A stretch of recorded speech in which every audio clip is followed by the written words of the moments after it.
In the early morning hours of September 10th, 2016, Gina Michelle started experiencing chest pains. Her husband, Aaron, raced her to the hospital. So I pulled into the parking garage, and when I looked over her, she was just stumped over and done. Aaron ran inside for help, and Gina was taken to the ER. It was hard watching, like, 3 people giving her CPR, and the bed was bouncing. They were giving her CPR that hard. You know, your best friend dying right in front of you, and you just gotta fight.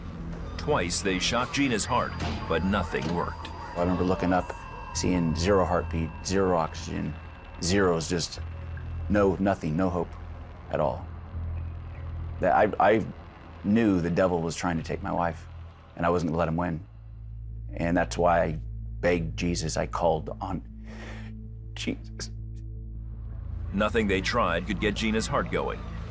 The team stopped their efforts and called in the chaplain to read the last rites. But Aaron was not ready to give up. But I remember as a kid, my mom saying,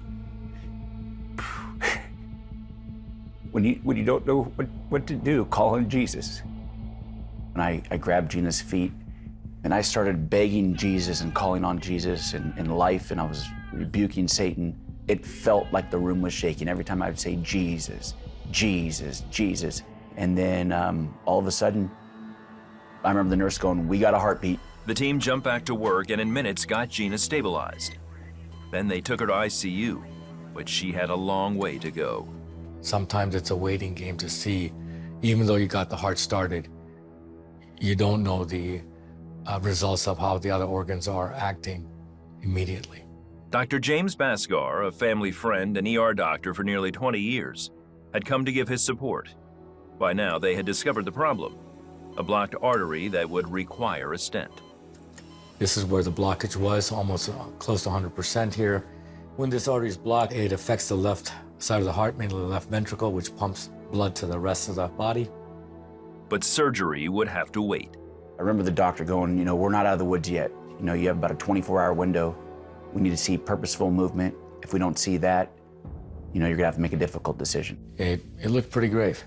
We didn't think that there was much hope at that time.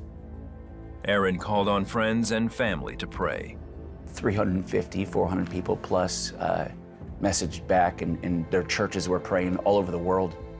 You know, that prayer circle goes from one person to the next and just went viral, literally. I had friends reposting on their walls, and it was amazing. Within 24 hours, Gina was responding to verbal commands, and they proceeded with the surgery. Once this stent has been placed, you can see the good flow of the blood to the rest of the heart. But since her heart had stopped for such a long time, doctors weren't sure if Gina would ever fully recover. If the heart's not started within 2 minutes, the probability increases of brain death grow drastically high, over 90%. The doctor said to me, you know, we're gonna see how this goes. She may have to learn how to talk again. She may have to learn how to walk again. It went in one ear and went out. I knew what Jesus had done already, so the rest was gonna come. Amazingly, Gina woke up from the surgery with no problems. She was talking, you know, a day and a half later. I mean, that's how quickly she recovered. She went home just 2 days after her surgery with no need for rehab. She had a heart attack and she had a cardiac arrest all at the same time, and they call that a widowmaker. Her doctor, Sipe, who put the stent in, said, Aaron, you know, Gina should be dead, especially at 4 in the morning. You don't wake up, you die. I'm like, man, God was in charge for sure. I've never seen a case where someone's time of death is called and their last rites are called in and say, you know, and then a person comes to. To me, yes, truly a miracle that can't be explained humanly or with modern medicine. There's no damage to my heart whatsoever. Today, Gina is an active wife and mother. She's never had any more issues with her heart. Wherever they go, she and Aaron love to share about the power they've seen in the precious name of Jesus. Jesus is there for you, not just in your greatest time of need, but he's there all the time.